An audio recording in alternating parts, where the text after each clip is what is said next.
이제 곧 크리스마스이죠. 해마다 오는 크리스마스이지만 매년 하나님께서 우리에게 주시는 은혜는 새로운 것 같습니다.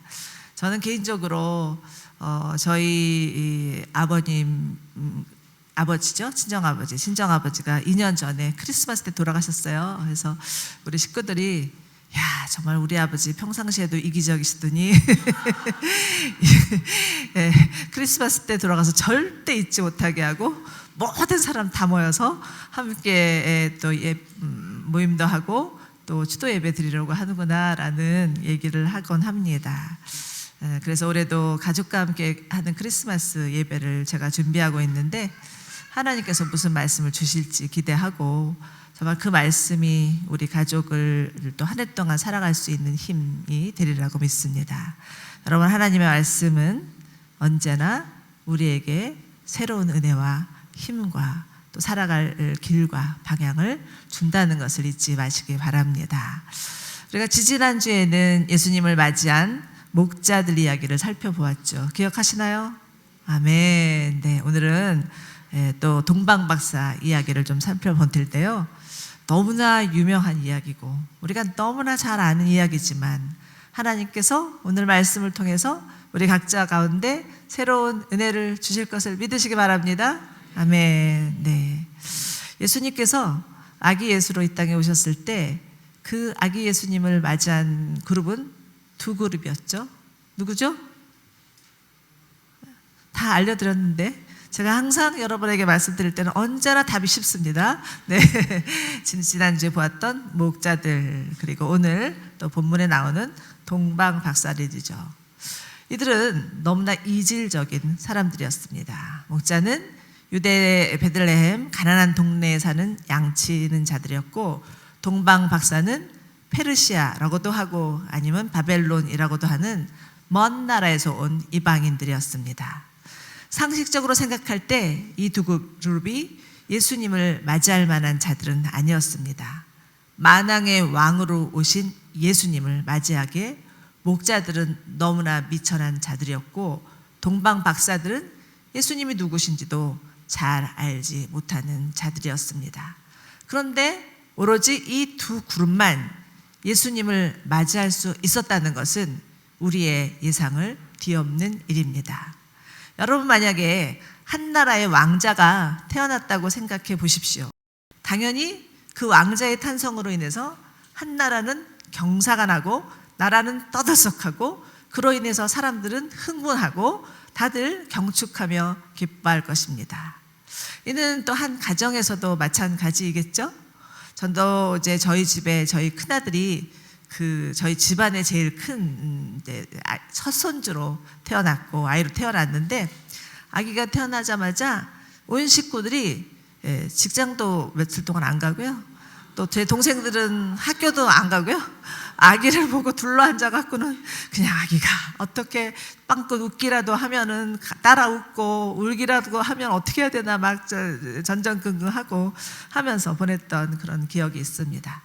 그런데 만왕의 왕이시오 만유의 주이신 예수님이 나셨음에도 불구하고 예수님을 맞이한 자는 오로지 가난한 목자들과 이방인들이었습니다. 그렇다면 하나님께서 특별히 이들을 택하신 이유는 무엇일까요?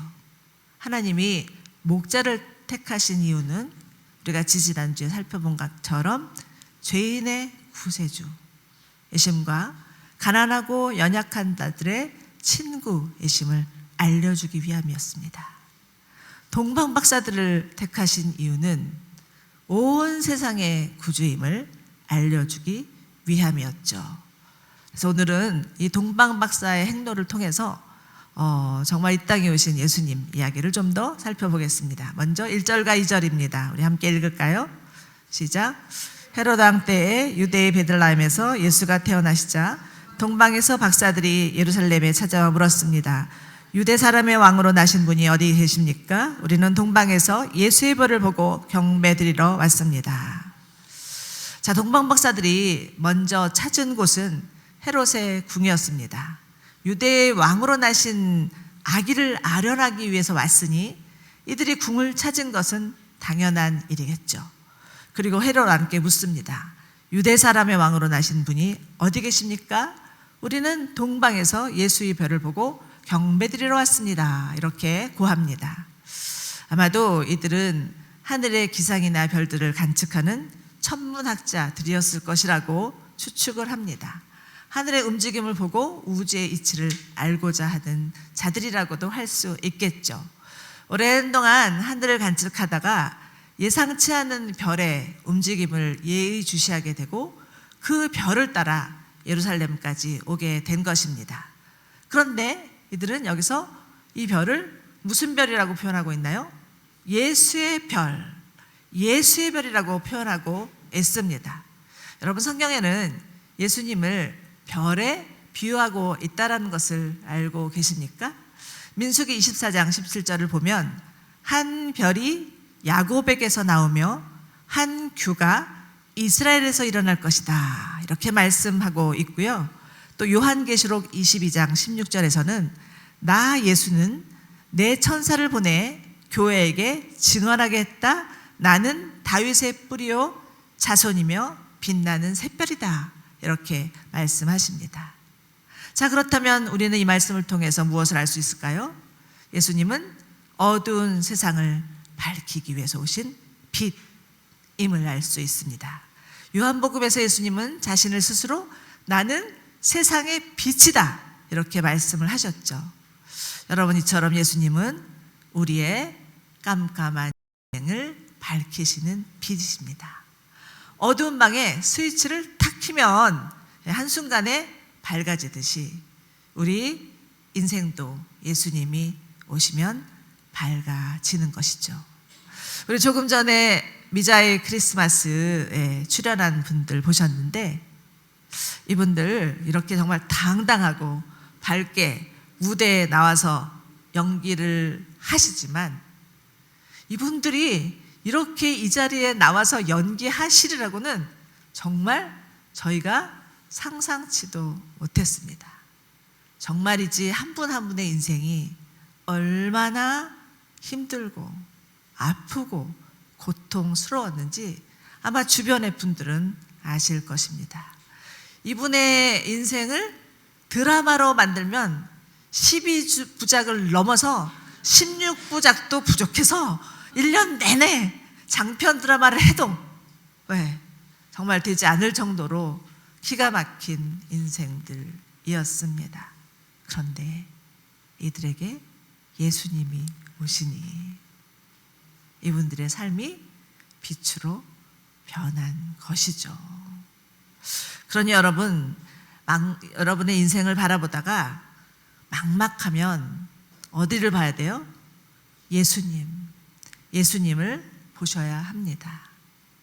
어두움이 짙을수록 별이 빛나는 것처럼 우리 인생이 어둡다 생각하면 오히려 그때가 세상에 비치신 예수님을 만나는 때인 것을 꼭 기억하시기 바랍니다.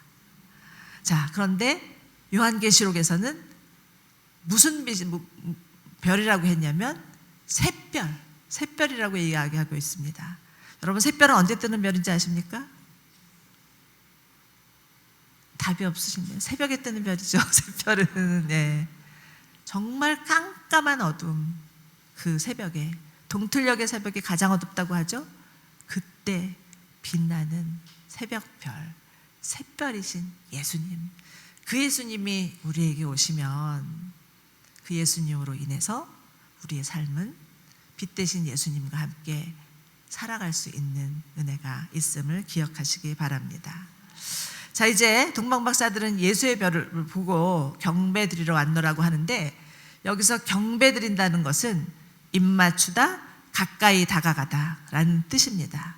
최대의 존경심을 가지고 엎드려 예배하는 것을 말하죠. 그래서 우리는 이 동방박사들이 정말 하나님을 찾는 seekers, 구도자였다라는 것을 알 수 있고요. 또한 하나님을 예배하는 worshiper였다라는 것을 볼 수 있습니다. 여러분, 사람에게는 누구나 하나님을 찾는 마음이 있습니다. 하나님으로부터 왔기 때문에 하나님으로만 쳐야 되는, 그래야 만족할 수 있는 마음의 여백이 있는 거죠. 보다 근원적이고 존재로적인 갈망이라고도 할 수 있습니다.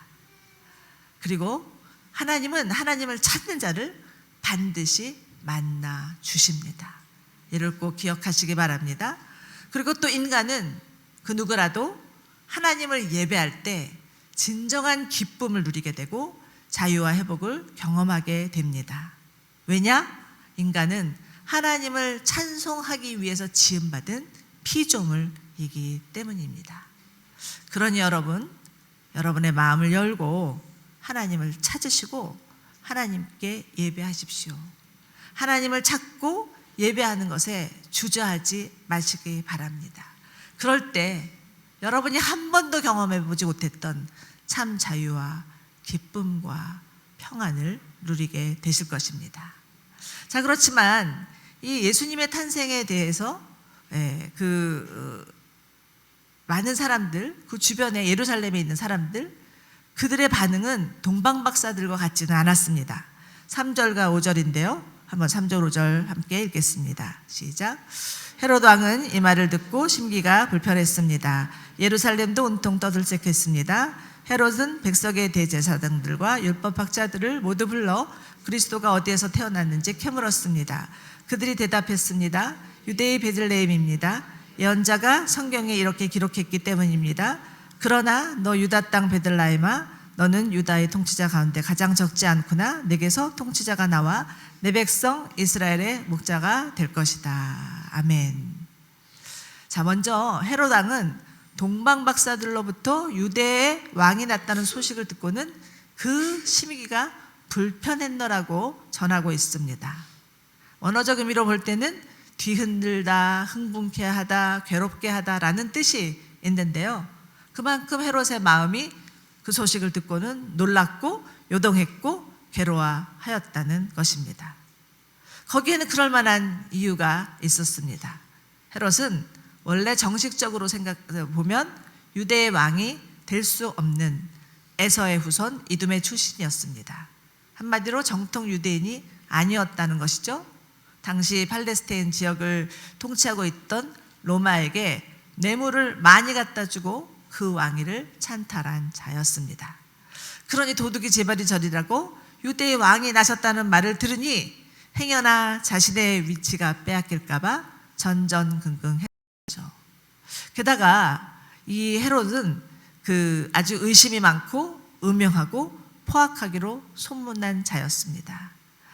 유대 역사가 요데푸스에 의하면 왕위 찬탈 음모를 자신의 아내, 유대인 아내와 아들들이 꾸민다는 이유로 그들을 다 살해해버렸던 그런 인물이었습니다. 결국 그는 예수님을 자신의 정적이라고 생각하고 당시 베들레헴 부근에 있던 2살 이하의 아이들을 모조리 죽여버리는 그런 잔혹한 일을 행하게 되죠. 여러분, 이처럼 예수님은 태어나실 때부터 죽을 때까지 고난의 삶의 연속이었습니다. 하나님의 구속의 역사가 고난 가운데 이루어진다라는 것을 볼 수가 있죠. 이것은 우리에게도 적용해 볼 수 있습니다. 우리 삶에 고난이 찾아오면 하나님이 이 고난을 통해서 나와 가족을 구원하시려고 하는구나 라고 생각을 하셔야 합니다. 우리들의 삶에 일어나는 모든 사건은 다 하나님의 구속의 역사가 될 수 있음을 믿으시기 바랍니다. 자, 그리고 또 예루살렘 주변에 있는 사는 백성들, 이들도 동방박사가 온 것을 소식을 듣고는 그 동방박사의 방문 때문에 이색적인 사람들이, 보지도 못했던 사람들이 나타나니까 호기심도 많고 궁금증도 있어서 따들썩했지만 그렇다고 해서 예수님을 맞이하거나 예수님을 경배할 생각은 하지 않습니다. 단지 호기심 많은 군중에 불과했죠. 또 대제사장들, 율법학자들도 있습니다. 이들은 누구보다도 성경에 능통한 자였지만 예수님의 탄생 소식에는 별 반응을 보이지 않습니다. 헤롯이 이들에게 묻죠. 도대체 유대인의 왕이 어디서 나느냐 했더니 구약의 예언들을 다 정확하게 줄줄 깨면서 구약에 이러이러하게 메시아의 탄생을 기록하고 있습니다 라고 하지만 이들은 헤롯 왕에게 그 사실을 가르쳐 줄지언정 정말 예수님이 탄생하셨음에도 불구하고 믿지 않았습니다. 이들은 교만했고 둔감했고 무지한 자들이었습니다. 그런데 여러분, 오늘날의 사람들도 사실은 이와 마찬가지로 예수님의 태어나심에 대한 반응에 각지각색입니다. 헤롯처럼 그 마음의 강팍함으로 인해서 무조건 적대시하고 박해하는 사람들이 있죠. 그런가 하면 예루살렘의 백성들처럼 단순한 호기심으로 끝내는 자들도 있습니다. 또 대제사장이나 율법학자들처럼 자신이 가지고 있는 지식과 학식 때문에 예수님을 거부하고 교만하고 관심조차 갖지 아니하는 자들이 있습니다. 그러나 사람들의 반응이 어떠하든지 간에 예수님은 온 세상을 다스리는 통치자로 또 수많은 이들의 목자로 오셨습니다. 오랫동안 구약의 선지자들을 통해서 말씀하신 하나님의 약속의 성취이죠. 이사야서 11장 1절에서 5절은 이렇게 말씀하고 있는데요, 우리 함께 같이 읽어보도록 하겠습니다. 시작. 이사야의 줄기에서 한 싹이 나오고 그의 뿌리에서 가지가 돋아난 열매를 맺을 것이다. 그리고 여호와 영이 그에게 머물 것이다. 곧 지혜와 통찰의 영, 모략과 용기의 영, 지식과 여호와를 경외하는 영이 그에게 머물 것이다. 그는 여호와를 즐겨 경외하고 눈에 보이는 대로 판결하지 않고 귀에 들리는 대로 결정하지 않을 것이다. 그래서 그는 약한 사람들을 공의로 판결하고 세상에서 확대하는 사람들을 위해 정직하게 결정을 내릴 것이다.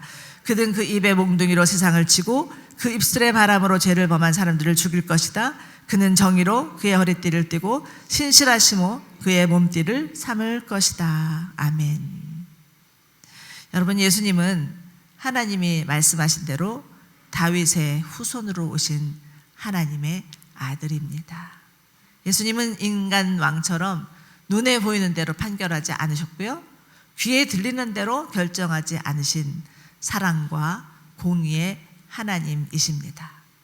그러므로 우리들의 삶 가운데 억울한 일을 당하고 불이익을 당하고 불합리한 일을 겪는다 해도, 또는 부모로부터 학대받고 세상에서도 이리 치고 저리 치고 도대체 내 인생은 왜 모양인가, 누군가 나를 이해해주고 내 고단한 인생을 품어줄 자는 없는가 라고 생각할 수도 있겠지만, 그건 어디까지나 우리들의 생각이요, 우리들의 짧은 경험일 뿐입니다.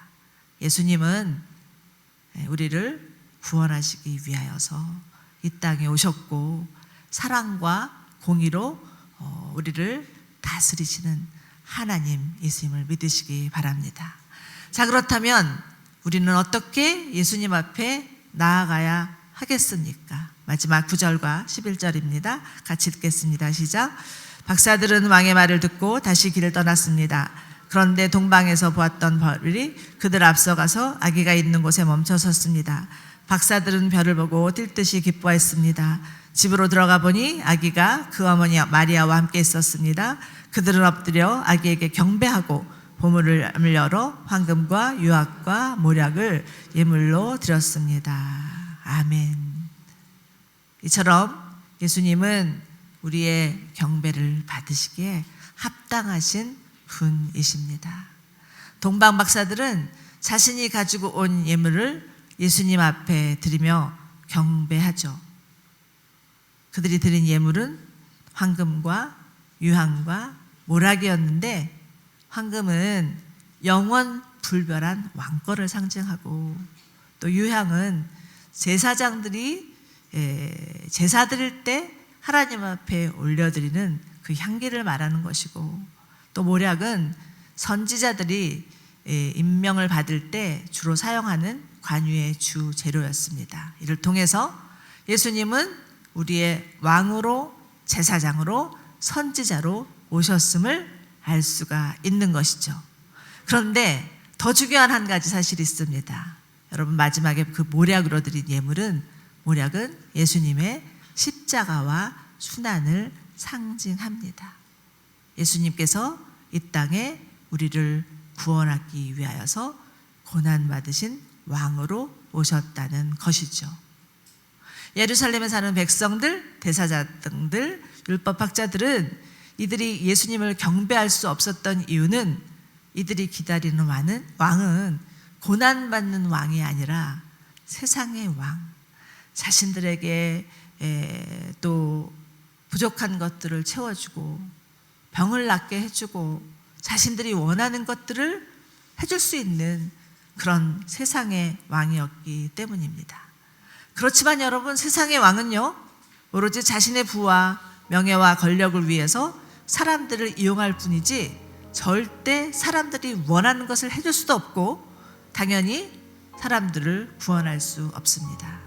그러나 예수님은 자신의 몸과 영혼을 다 드려서 우리를 위하여서 십자가에 달리신 고난받는 왕이십니다.